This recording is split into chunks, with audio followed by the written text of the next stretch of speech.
Hello, everyone. We are back with the second part of our two-part series with Sebastian High of DobberProspects. We have so much more inside today's show. We're going to be talking Slafkovsky, Mayshar, and the young core of the Montreal Canadiens defense, all inside today's show.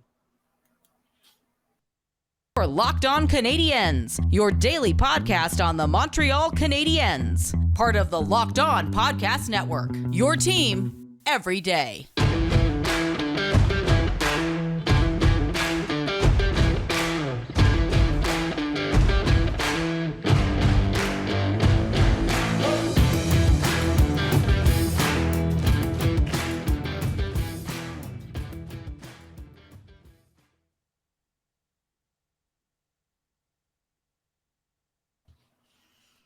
Hello, everyone, and welcome to episode 670 of Locked On Canadiens. As always, thank you for making us your first listen. If you're listening to this wherever you get your podcast or your first watch, if you are watching us on YouTube right now, I am one of your hosts. I am Scott Metla. Of course, you know my phenomenal co-host, the active stick, Laura Saba, and we are joined again by a very special guest who is currently traveling Europe because I wish I was traveling Europe.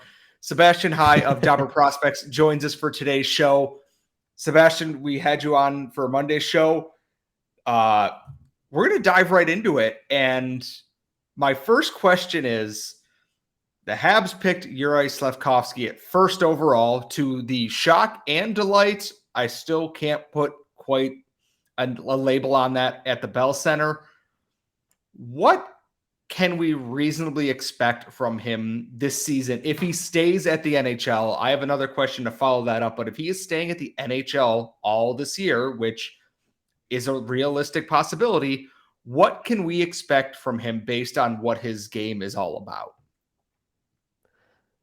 I think the first thing I want to mention with Slafkovsky that I think is really funny is I'm sure you guys have seen like the hockey prospecting models that have him at like a 3% NHL or 2% star or something along those lines. I think that Slafkovsky is going to be a tremendous like play driving winger, putting up really, really good metrics. And I'm really looking forward to just seeing the shift of just like the analytics crowd from the model having him at like 7% NHLer to him being like an 80th percentile player within the first 3 years of him being an NHLer, because he just has all the like.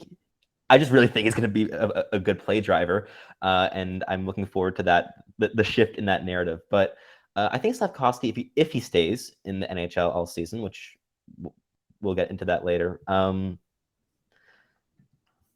think he's going to tread water.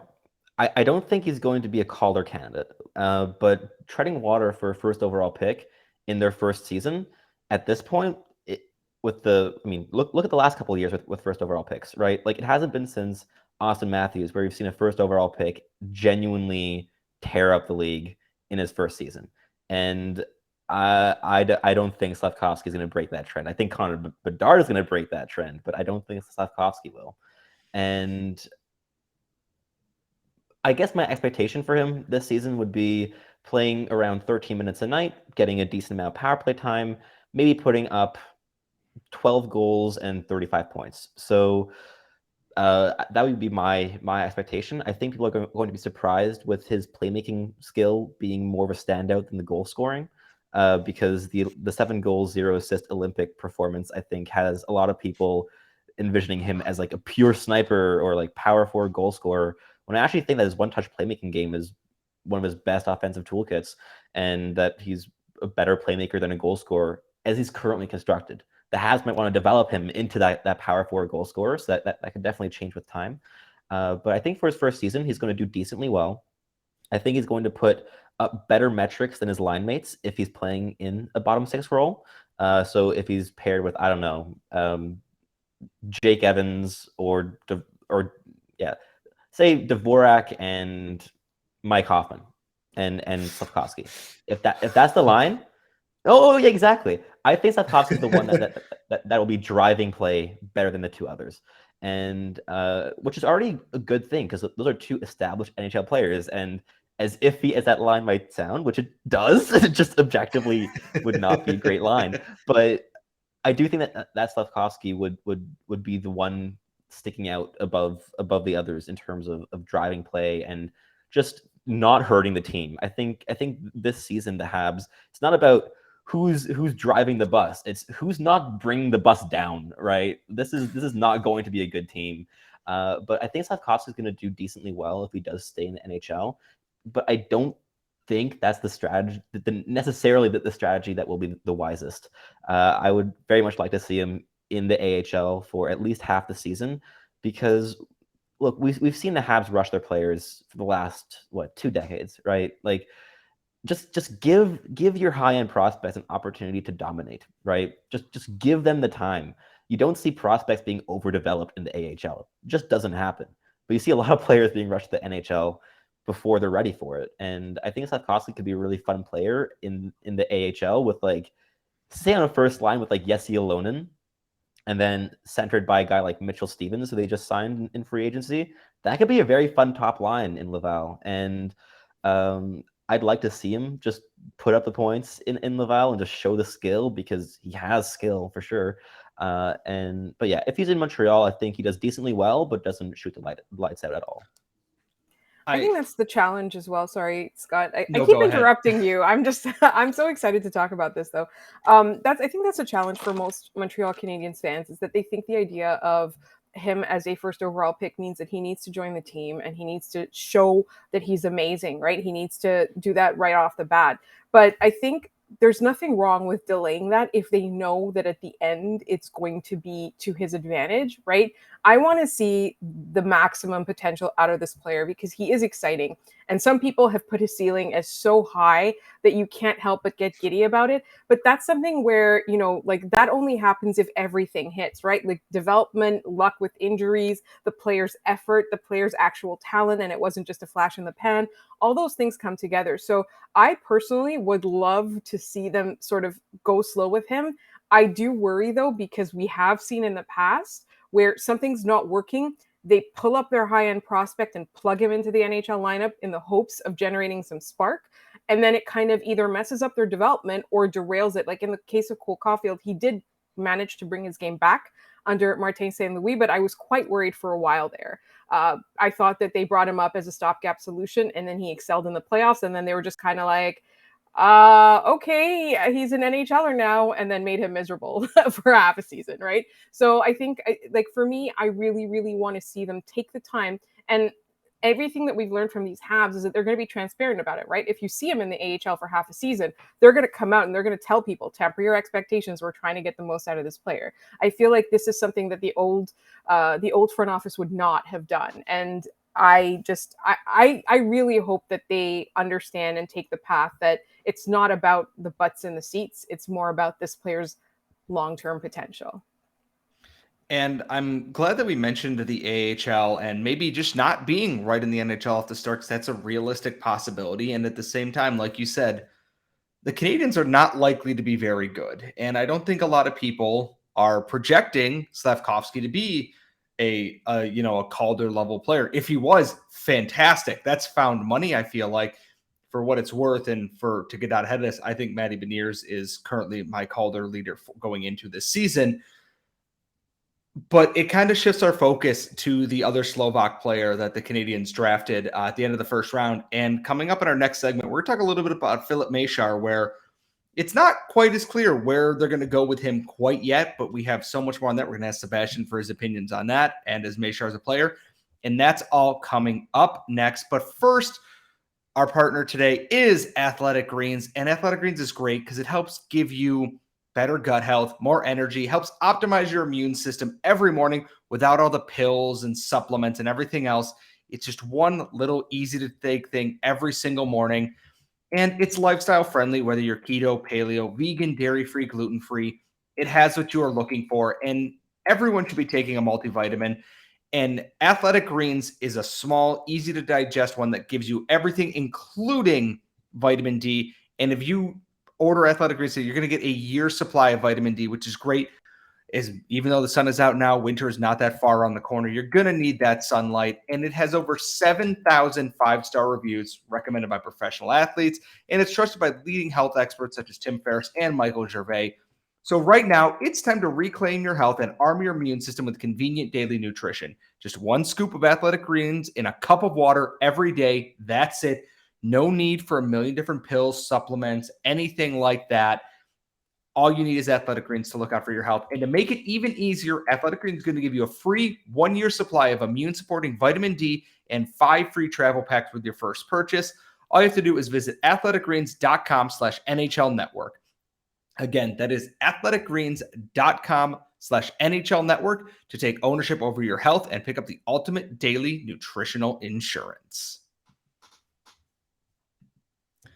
We are back. We are still talking new draft prospects, the Montreal Canadiens, expectations, potential, whatever you want to call it, with Sebastian High of DobberProspects. And now we're going to shift from Juraj Slafkovsky to someone else that I was really excited about because I wrote their draft profile for Eyes on the Prize because they were intriguing to me. Filip Mesar, who not only is a high-skill Slovakian forward, plays between center and wing in the Slovak League, or did last year.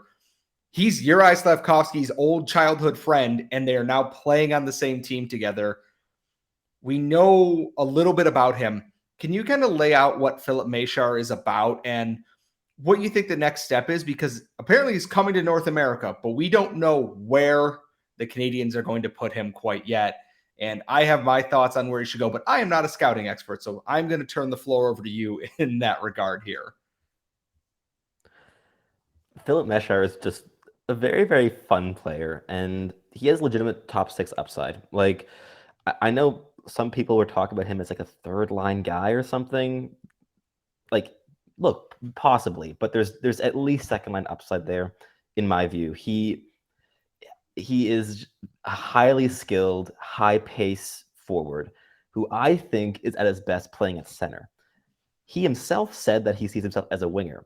That's going to be interesting to me to see where the Habs see him, right? Because that's one thing that we haven't seen yet in interviews is if the Habs think he's a center or a winger.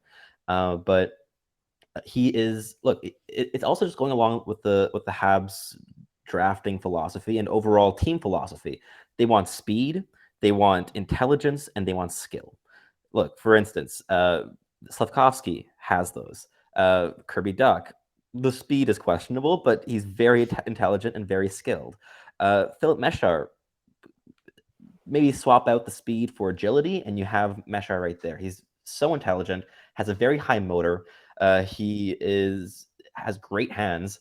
Again, there's a lot of refinement left. Otherwise, he would have gone top 10 or whatever, right? Like any player that you draft outside the top 10, top 15 needs a lot of refinement, right? But he is just an offensive dynamo when he's on his game. He will attack at high pace. He has the hands and the agility to get around defenders with impressive ease. What he does sometimes, and what he has to do a lot more often, is drive the net. Is going around the defenseman and driving the net. He's not a big guy, but he has decent puck protection mechanics. And when he drives the net, he makes some really, really good things happen. And it's just very entertaining to watch. And I'd like to see him do a bit more of that. He's defensively involved. Other things. His shot's decent. Like he's going to be a playmaker, not a goal scorer. I think that's very, very clear at this point. His playmaking ability is fairly high end. He's just a very, very skilled, very, very intelligent player. And that's a combo that is very understandable to see why the Habs would bet on, right? Like, yes, there's also the lovely storyline of him being Slafkovsky's oldest friend, and they went on holiday together this year, right? It's very wholesome. But Mayshar himself is just a really interesting swing for the Habs to take. And in terms of where I think he should play, I would stick him right in Kitchener. Get him in the OHL. It's going to be AHL or OHL this season. I think there's also a chance he plays in the SHL, but I think it's more likely it's going to be North America. And if it is North America, look, I think that Jan Mysak is a real example as to why you might not want to rush a young player with high skill coming from Europe and directly into the AHL. It was tough for Mysak in the COVID season in the AHL. He really struggled, and he hasn't bounced back from that year yet. Last season for him in the OHL, he went around a point a game. He was outproduced by Nathan Staios, who was an undrafted defenseman. He's drafted now, but he was undrafted last season. And he really struggled in terms of showing his skill. Like Jan Mysak is a skilled player, but that season in the AHL destroyed his confidence in his own ability. And look, it's a bit different with Mayshar because he's had, I believe, at least a year and a half of pro hockey experience in Slovakia. Like that is something to note. But look, again, what I was saying with Slafkovsky as well is, when in doubt, overdevelop your players instead of underdeveloping them, right? Stick him in the OHL, let him dominate, let him flash his skill.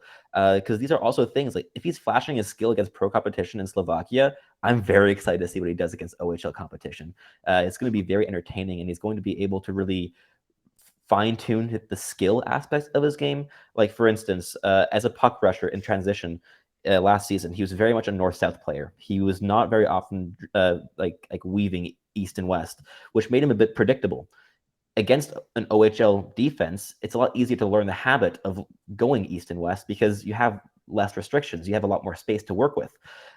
Even though the ice surface itself is smaller, the defenses are worse and less experienced.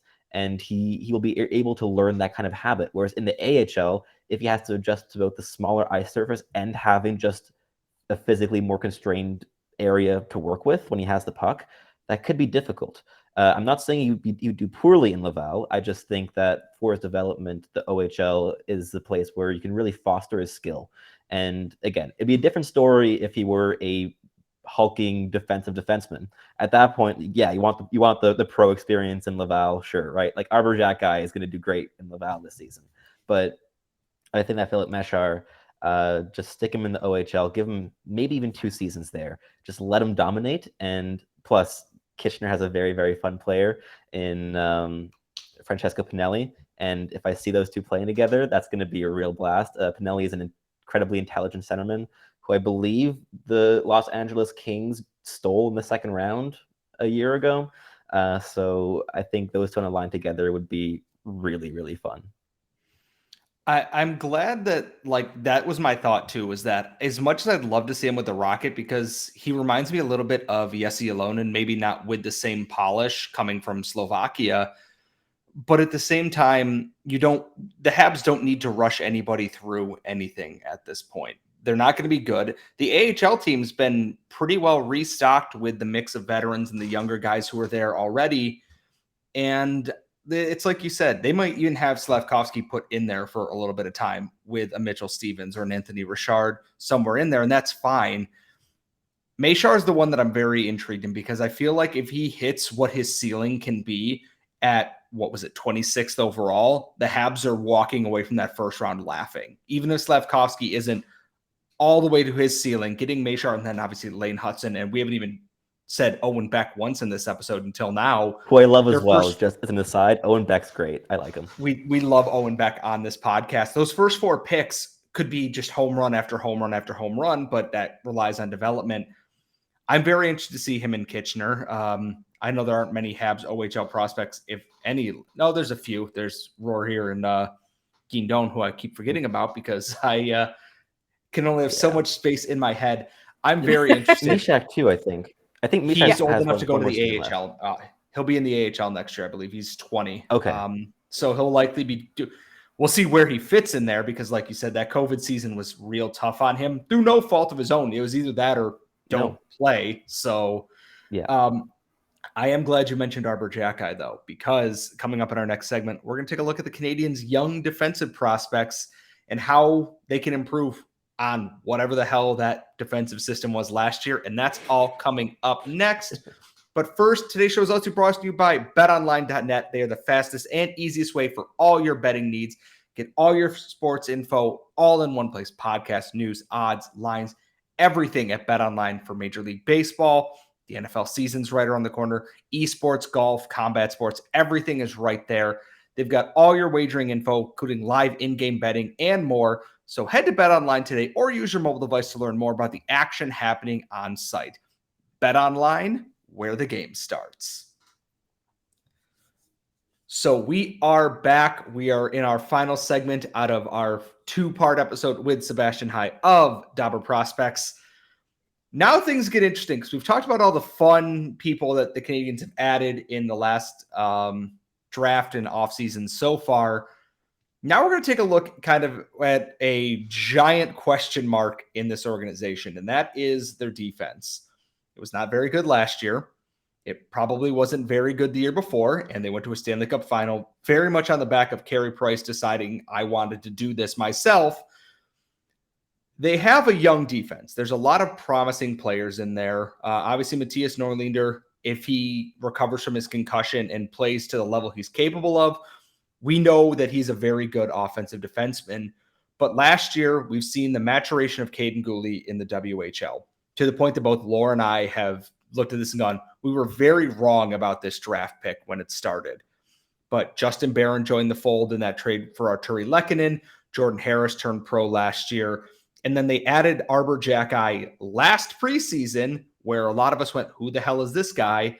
And then he made a name or reputation, depending on which way you want to look at it, with the Hamilton Bulldogs in the OHL. My question for you is, out of all these young guys, besides Kaiden Guhle, who we're pinning a lot of hopes on, perhaps unfairly, how can they help, fix this Canadiens defense? What can they do to actually modernize it and make it better besides not throw the puck off the glass and out for 60 minutes a night? Yeah, I think you hit already one of the major points right there is just not doing that one thing. But I think a big thing is I'm very curious to see just how these players develop in the next year and just see the impact that Adam Nicholas has on them.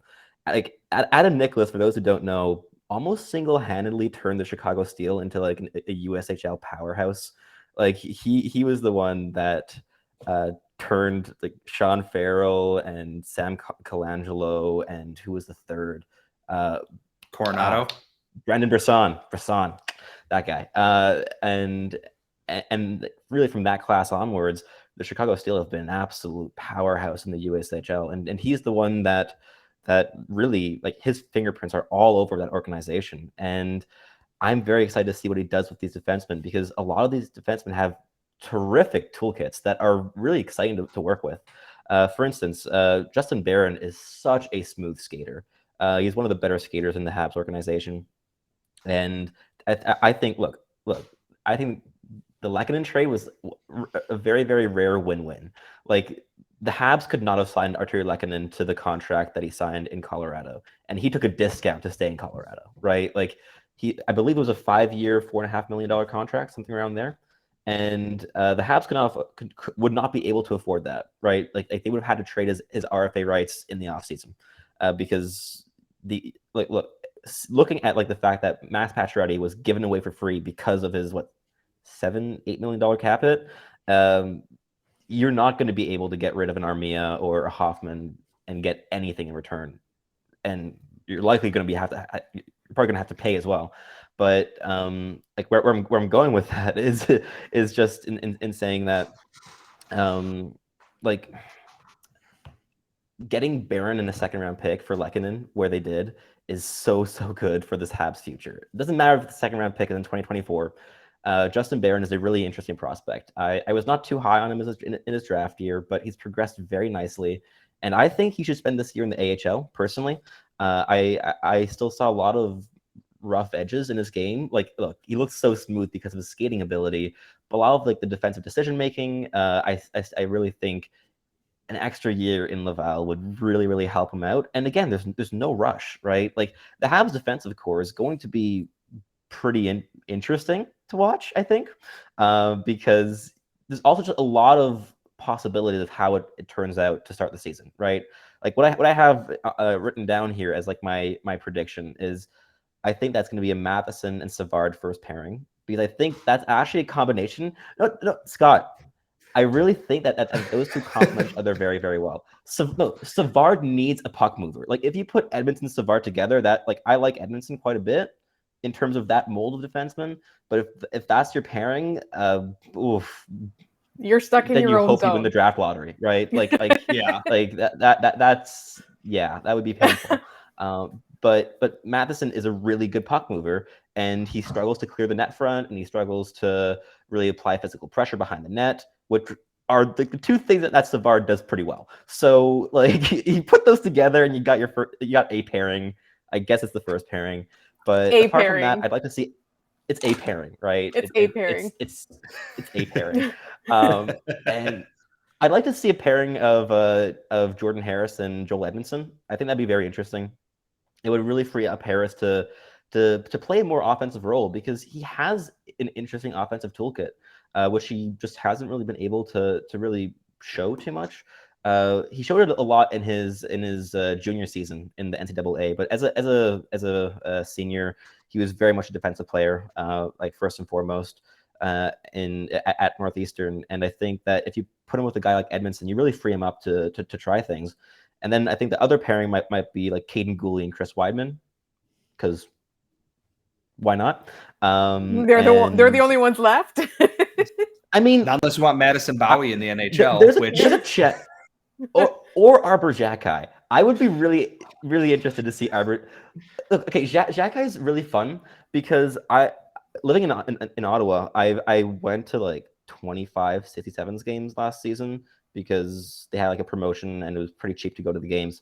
And I watched Xhekaj, I think 3 or 4 times. He spent half the time in the penalty box, but when he was on the ice, which was again limited amount of time, but when he was on the ice, a really surprising amount of skill and intelligence and really soft hands. He picked up impressive speed with a couple strides, and he had like 3 end-to-end rushes in those games. And when that man gets going, like he's a bulldozer. Like you can't stop that guy when he picks up speed. And I don't think that's going to change at the NHL level. He's big. He's big, and he just has like defensively very, very intelligent. His defensive positioning is consistently sound. He applies pressure very well. In transition defense, he suffocates play immediately. Just very, very active. With the puck on his stick, doesn't make hasty decisions. When he's under pressure, he usually makes a simple play rather than icing the puck.